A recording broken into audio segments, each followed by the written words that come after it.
Hi guys!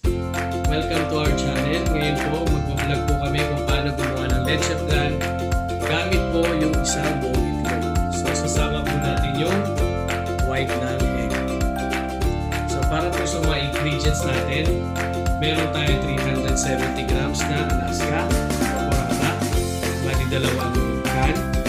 So, meron din tayong condensed milk na 380 grams. So, dalawa din siya. Meron tayong vanilla, 10 pieces ng eggs, organic egg po yung gamit ko. Then meron din tayong lemon, yan yung pantanggal ng lansa, lemon squeezer, at saka yung ating avocado. So bali dito sa Lecheflan na ito, makakagawa tayo ng 8 llanera na medium size. So nasukat ko na siya so that ilang beses na ako gumagawa na. So ngayon, sisimulan na natin gumawa ng Lecheflan. So guys, unahin muna natin ilagay yung egg natin sa ating mixing bowl. So, masagin natin. So, meron ako dito 10 perasong organic egg. So, ang pagle-Lecheflan guys, napakahirap yung gagawain kasi bago mo ito ma-perfect, kailangan sira ka muna ng Lecheflan. Kaya dapat pag gagawa kayo nito, sundin niyo yung mga procedure. So dahil isasama natin yung egg white, kailangan iiwasan natin haluin ng maigi yung ating mixture para hindi bumula. Tsaka make sure din kapag isasalang na natin yung ating llanera, kailangan kulong-kulo na yung tubig. Ilalagay mo siya sa napakainang apoy. Kasi pag lalakasan mo yun, magiging siya ang totang para scramble. So, basagin lang natin yung pula ng egg. Maganda yung ating organic egg ngayon bago kasi ma-orange siya para matulog. So guys, pag nabasag na natin ng ganyan, ulit natin yung ating evaporada. So, bubuksan natin itong dalawang lata.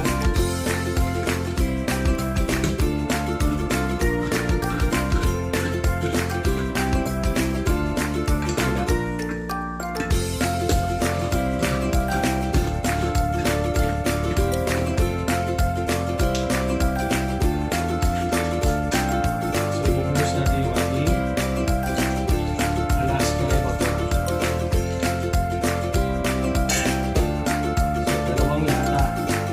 Tandaan nyo guys ha, 2 lata, 10 itlog, tsaka 2 lata ng condensed milk.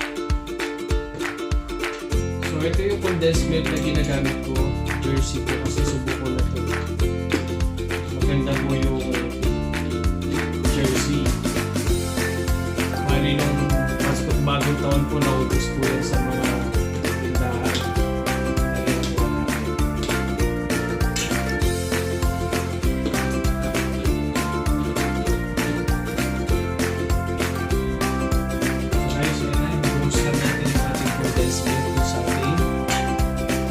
At saka dun sa ating gatas.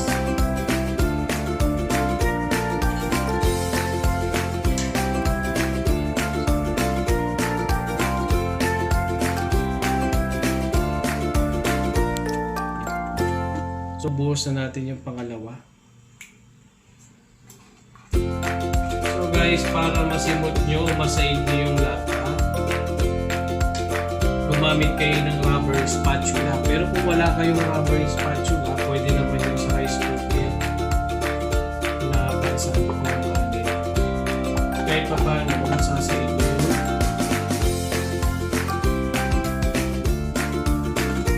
naman yung condensed milk.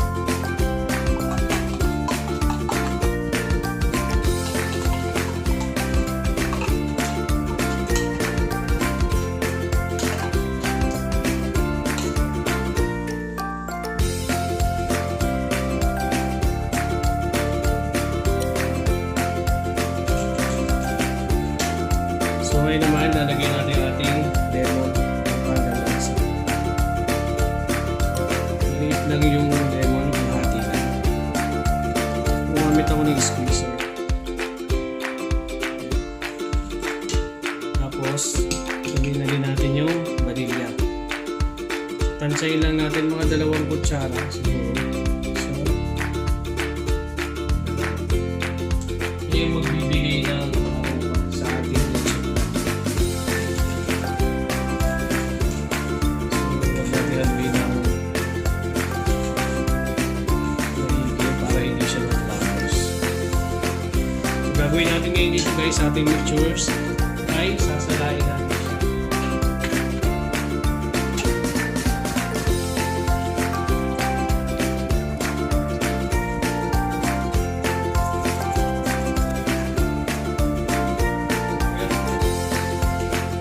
Ngayon, natapos nating salain. Bali, pangalawang sala na po yan ating mixture.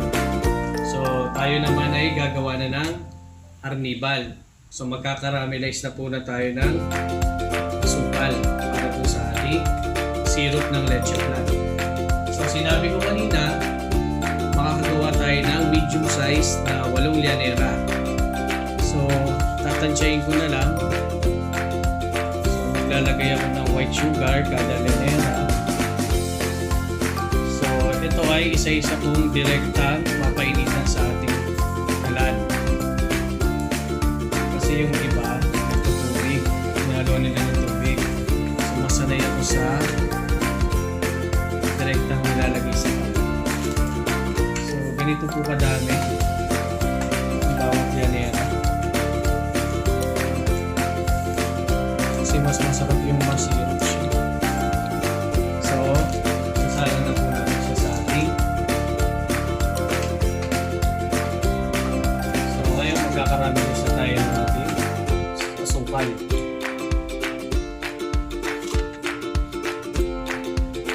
So, sa pagkakarami na ng ating asukal, nahalang natin yung ating apoy, yung pinakagitna lang ng ating stove. Galawin natin yung llanera para hindi masunog. Kasi pag nasunog po yung ating asukal, mapait po siya.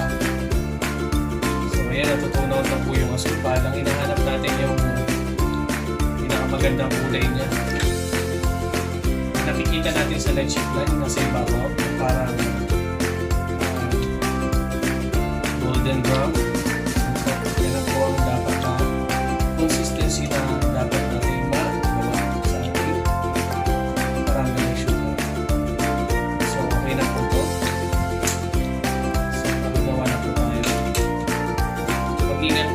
lalo na po sa mga gustong gumawa ng Lecheflan. Ito po yung pinaka mahirap na part. So, kulay. So, gagawa pa tayo ng 7.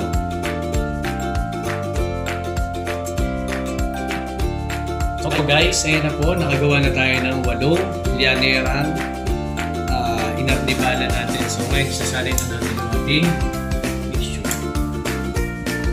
So, mapapansin nyo, pwede nyo siyang ilagay kasi bitak-bitak na yung ating arnibal.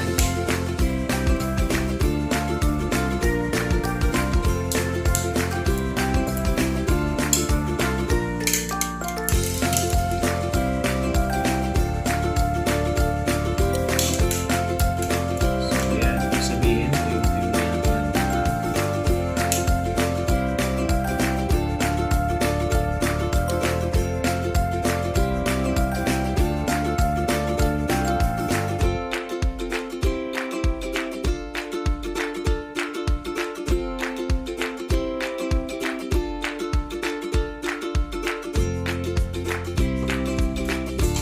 ngayon, lalagay na natin yung ating Lecheflan sa ating steamer. So make sure na pupulo-pulo yung inyong steamer bago nyo ilagay yung Lecheflan. Kasi kung hindi, masisira po ang inyong Lecheflan. So kailangan guys, napakahina po ng apoy nyo. Parang nag-iinin po kayo ng kanin. Napakahina na po. So papapuluan natin siya, papasigawan natin siya na 30 to 40 minutes. Usually 40 minutes yung ginagawa ko. Medyo matagal kaya nangyayari ay medyo nagkakaroon ng damage yung iba. Kaya sakto natin ng 30 30 minutes. Ako ay 10:46. So, hanguin natin siya ng mga Y10, 15, 20, Y30. Mga 11:50 o 11:20, pwede na natin siya.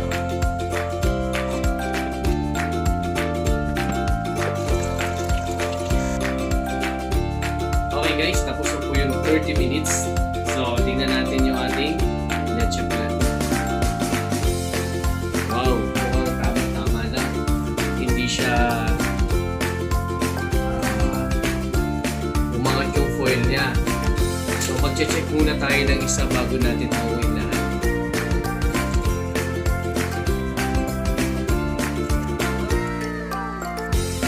Wow. Hindi na masama yung texture niya. Tingnan natin isa para kung okay na, pwede na natin siya tanggalin.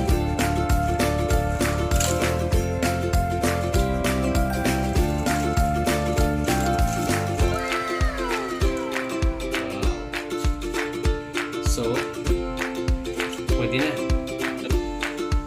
So guys, ito na po yung lecheflan natin, napalamig natin. So, ilalagay na natin siya sa ating 500 ml na microwavable na tapos. Microwavable. So, gamit ko yung ating knife chili. So, gagawin tayo ng isa sa ating. So, guys, ito po yung ating MJ's lecheflan finish product. So, ang ganda po ng kanyang kulay. Sasayin din natin yung seal. So, at mamaya, ilalagay na natin yan sa ating fridge para po mapalamig na natin. So, I hope nag-enjoy po kayo sa ating paggawa ng MJ's lecheflan. Paki-follow lang po yung mga step yung tutorial namin. At paki-subscribe and like na rin po yung aming channel para updated kayo sa amin na mga video vlog na i-upload sa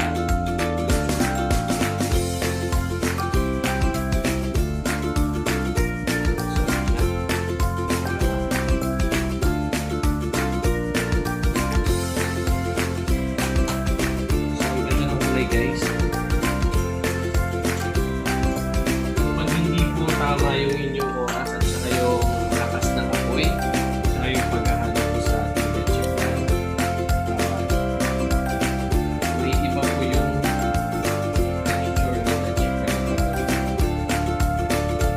Pero kung gusto niyo po mapuntahan yung ganito consistency, yung ganito tsura ng ating lecheflan, sundin niyo lang po yung tutorial ko dun sa video. So, ayan po. Maraming salamat po sa inyong dalawa.